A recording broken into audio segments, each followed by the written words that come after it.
और प्रैक्टिस करने के तरीकों में से एक योग सबसे ज्यादा इफेक्टिव होता है।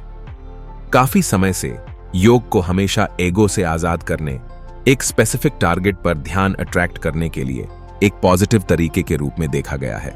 योग जिन स्टेप्स से रिलेटेड है उनमें शामिल हैं non violence, conformity, purity, discipline और एक हायर पावर।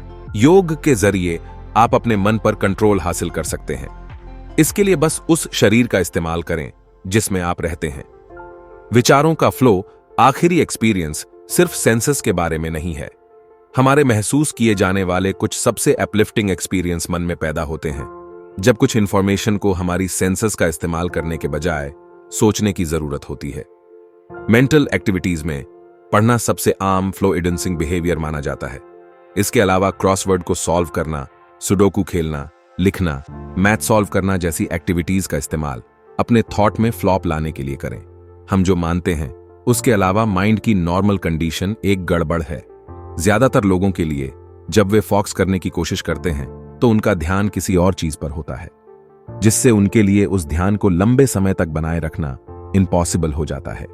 लेकिन जब आप फ्लो के साथ एक काम करते हैं तो आप आसानी से अपने आइडिया पर फोकस कर सकते हैं और इसके जरिए आप जो भी काम करना चाहते हैं उसे काफी बेहतर तरीके से पूरा कर सकते हैं। कुल मिलाकर फ्लो ही एक ऐसा तरीका है जिसके जरिए मन में एक सीक्वेंस बनाया जा सकता है। फ्लो के साथ काम करना, क्या काम हमेशा मुश्किल और भारी होना जरूरी होता है? नहीं, बिल्कुल नहीं। आपका एक काम किसी भी दूसरे आसान काम की तरह फ्लो का सोर्स बन सकता है। ऐसा करने के लिए बस आपको गोल सेटलिंग, फीडबैक, मास्टरी और चैलेंज देना है।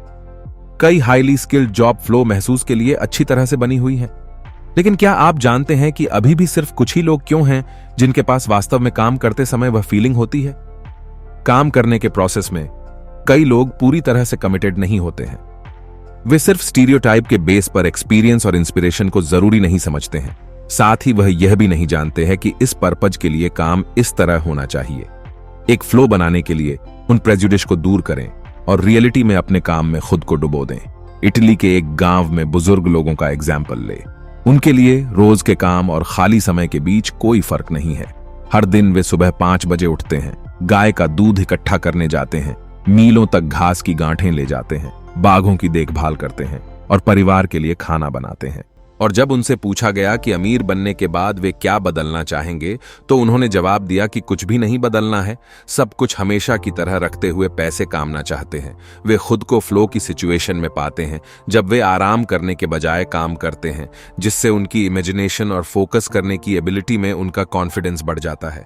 किताब में एक ट्रेन फैक्ट्री में एक वेल्डर की कहानी के बारे में भी बताया गया है। उसकी उत्सुक भावना की वजह से कई लोग उसे जानते थे। उन्होंने प्रोडक्शन लाइन में हर एक जरूरी काम को करने का मजा लिया। उन्होंने किसी भी प्रमोशन के मौकों को भी ठुकरा दिया क्योंकि वेल्डर ज्यादा मैन्युअल काम करना चाहता था और उन्हें चैलेंज में बदलने का मजा लेना चाहता था। इसलिए फ्लो की सिचुएशन हासिल करने के लिए काम पर नई चैलेंज की तलाश करे, जितना पॉसिबल हो उतना सीखने का गोल रखे और सिर्फ समय बिताना या गलत गोल्स को बनाना छोड़ दें। लोगों की खुशी का जिम्मा लेना, हैवी ट्रैफिक, बिजी ऑफिस हर एक इंसान के पर्सनल स्पेस को इफेक्ट करते हैं। अकेले समय हमें फोकस करने में मदद करता है लेकिन बोरियत की तरफ भी ले जाता है। यह तब होता है जब हमें उन लोगों से सपोर्ट की जरूरत होती है जिन्हें हम जानते हैं और भरोसा करते हैं।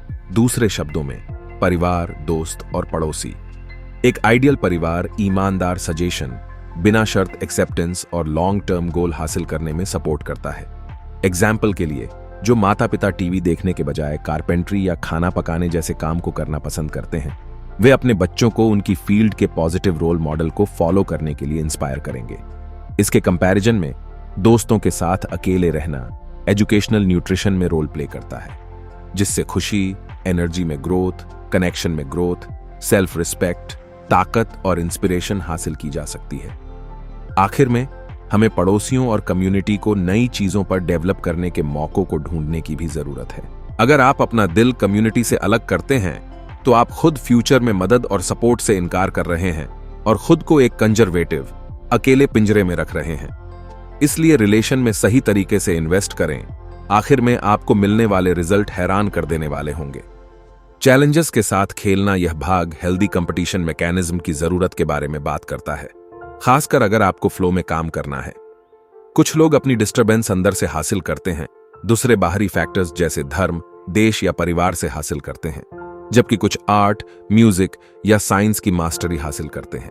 वह खुद का मजा लेने में कैपेबल बनने के लिए नेगेटिव कंडीशन को फ्लो की कंडीशन में बदलने में कैपेबल होने और चैलेंज से मजबूत होकर उभरने की इनर पोटेंस पर जोर देते हैं। यह कॉन्सेप्ट मुश्किल में मौके ढूंढने की तरह है। अगर आप कंडीशन को पॉजिटिवली बदलना चाहते हैं तो आपको 3 स्टेप्स अपनाने हैं। Selfless and conscious self assurance. कई लोग मानते हैं कि उनका भाग्य उनके हाथ में है। वे यह भी मानते हैं कि वे एक माहौल का हिस्सा हैं और उन्हें उसके अकॉर्डिंग अपना बेस्ट परफॉर्म करना चाहिए। सेल्फ एश्योरेंस के इस लेवल तक पहुंचने के लिए आपको अपने आप पर, अपने आसपास के माहौल और उसमें अपने रोल पर भरोसा करना चाहिए।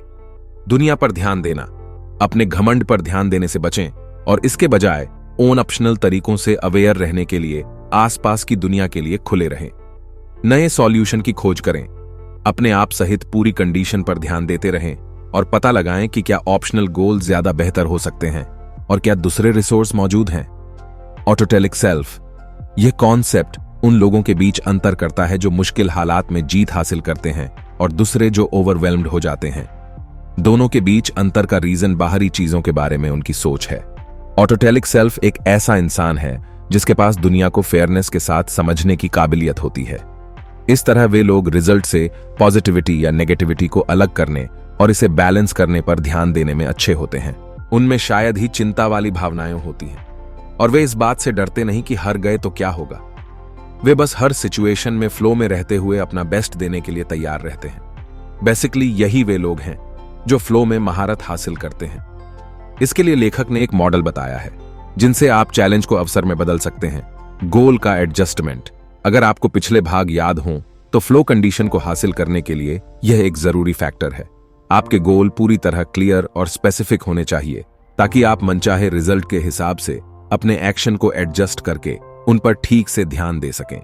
एक्टिविटी में डूब जाएं तो गोल बनाने के बाद आपको एक्शन लेने की जरूरत है। याद रखें, कोई भी अंपायर जैसे रोम सिर्फ इमेजिनेशन से नहीं बना था। इसमें हजारों घंटे की कड़ी मेहनत और लगातार समझदारी लगी थी। महानता पाने के लिए आपको अपने न्यूरोकेमिकल रिसेप्टर को सेटिस्फाई करके एक्शन में पूरी तरह से डूब जाना चाहिए। इसलिए गोल डिसाइड करें और उनका पीछा करें। जो हो रहा है उस पर ध्यान दें।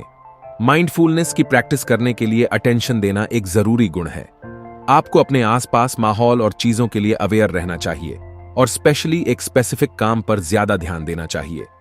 तुरंत एक्सपीरियंस का मजा लेना सीखें। रिजल्ट की परवाह किए बिना दुनिया के प्रति अपना एक नजरिया बनाएं। ऑटोटेलिक सेल्फ बनने का मतलब है गोल डिसाइड करना, स्किल डेवलप करना, फीडबैक के लिए एक्टिव रहना, उन पर ध्यान देना और गलतियों को सुधारते हुए अगली बार बेहतर परफॉर्म करना। इस तरह अपने अंदर ऐसी आदतें डेवलप करें जिनसे आप साइंटिफिक नजरिए के साथ जिद्दी इंसान की तरह लाइफ जिए। इस भाग को पढ़ने के बाद भी आप सोच सकते हैं कि खुशी आसान हो जाती है जब हम अमीर, सुंदर, हेल्दी बन जाते हैं। लेकिन अगर चीजें उस तरह से नहीं होती हैं जैसा आप चाहते हैं और किस्मत आपको थोड़ा ट्रेन करना चाहती है तो क्या होगा? कभी कभी हम अनलकी होने के खतरे और हार का सामना करते हैं, लेकिन हार मत मानो, क्योंकि ऐसा करने से आप हेल्पलेस महसूस करते हैं। हार मानने के बजाय इन 3 टिप्स का इस्तेमाल करें। सबसे पहले अपने ईगो को छोड़ दें और किसी सिचुएशन को संभालने की अपनी एबिलिटी में भरोसा करें। एग्जाम्पल के लिए, जब आप अपने कंप्यूटर पर किसी जरूरी काम को कर रहे हैं और वह अचानक बिना किसी कारण के अटक जाता है, या जब आप जल्दी में होते हैं और आपकी कार अचानक खराब हो जाती है, तो इससे आपका पूरा दिन इफेक्ट होता है। फिर आप खुद को बदकिस्मत समझते हैं और कहते हैं, मेरे साथ ऐसा क्यों हो रहा है?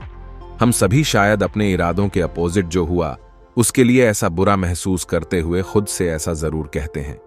इसलिए हमें प्रॉब्लम पर दोबारा सोचने की जरूरत है। अगर कार खराब हो जाती है तो सोचें कि यह लगातार चलती है, इसलिए इसका खराब होना मामूली बात है। इसे ठीक करने के लिए मैकेनिक को बुलाने की जरूरत है या एक अल्टरनेट टारगेट बनाने की जरूरत है, जैसे मीटिंग कैंसल करना और घर पर आने के लिए कुछ तरीका ढूंढना।